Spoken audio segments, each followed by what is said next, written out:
هره ګړۍ د افغانستان له ګوټ ګوټ څخه تازه او کره خبرونه وڅارئ.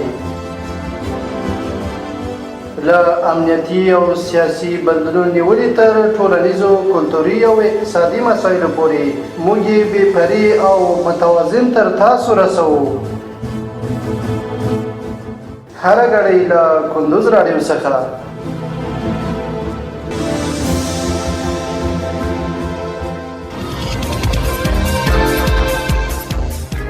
سلامونه او وخت مو په خیر.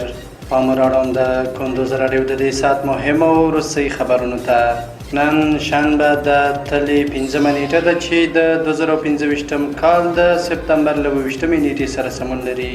روانه خبري غړي درته زه عبدالجلیل احساس وړاندې کوم، خو په پیل کې هم د څو مهمو خبرونو سره ټکي.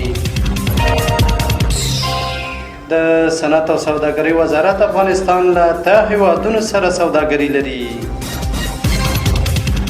اقتصاد وزارت سږکال 410 پراختیایي پروژې پلي شوي. اروپایي ټولنې ګیلز برټران د افغانستان لپاره ځانګړی استازی وټاکه. او د نتانیاهو وینا پر مهال د ملګرو ملتونو له تالاره د ګڼ هیوادونو استازي ووتل. اوس هم بشپړ خبرونه. د صنعت او سوداګرۍ وزارت افغانستان له 10 هیوادونو سره سوداګري لري. د صنعت او سوداګرۍ وزیر نورالدین عزیزي ویلي چې اوس مهال افغانستان له څه باندې 10 هیوادونو سره سوداګریزه راکړه ورکړه لري. نوموړي زیاته کړې چې په تیرو 4 کلونو کې د تولیدي کارخونو شمیر له 3500 څخه 6500 ته لوړ شوی دی. د هغه په خبره د خامو توکو له صادراتو مخنیوی، د محصولاتو پر پروسس او برند جوړونې تمرکز د حکومت نوي اقتصادي سیاست دی. اقتصاد وزارت سږکال 410 پراختیایي پروژې پلي شوي. اقتصاد وزارت ویلي چې له نړیوالو بندیزونو سره سره افغان حکومت روان کال هم په دې توانېدلی چې له پراختیایي بودیجې 410 اساسي پراختیایي پروژې پلي کړي.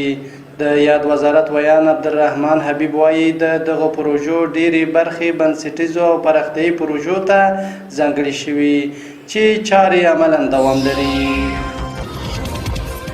اروپایي ټولنې ګیلز برټران د افغانستان لپاره ځانګړی استازی وټاکه. اروپایي ټولنې ګیلز برټران د افغانستان لپاره د نوي ځانګړي استازي په توګه ټاکلی دی. نوموړی تر دې وړاندې د 2003 او 2004 کلونو ترمنځ په افغانستان کې د اروپایي ټولنې د استازولۍ د سیاسي څانګې مشري کړې او د هیواد له سیاسي او امنیتي بدلونونو سره ښه بلدتیا لري. له دې وړاندې د دې دندې مسؤلیت د لیوتانیا ډیپلوماټ توماس نیکولسن پر غاړه و. فرانسوي ګیلز برټران له 20 کلونو زیات د اروپایي ټولنې په ډیپلوماټیکو چارو کې دندې ترسره کړې دي چې وروستی ماموریت یې په کولمبیا کې د اروپایي ټولنې د سفارت مشري وه. او وروستی خبر دا چې د نتانیاهو وینا پر مهال د ملګرو ملتونو له تالاره د ګڼو هیوادونو استازي ووتل. د ملګرو ملتونو د عمومي اسامبلۍ په تالار کې د نړۍ د ګڼ شمېر هیوادونو استازي د اسرایلو د لومړي وزیر بنیامین نتانیاهو د وینا پر مهال د اعتراض په ډول وتل.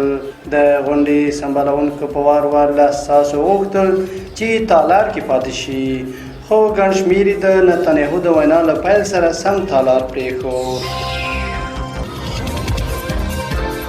دا د دې مهال مهم او وروستي خبرونه. تر بیا ښه وختونه. لوی الله ومل شه.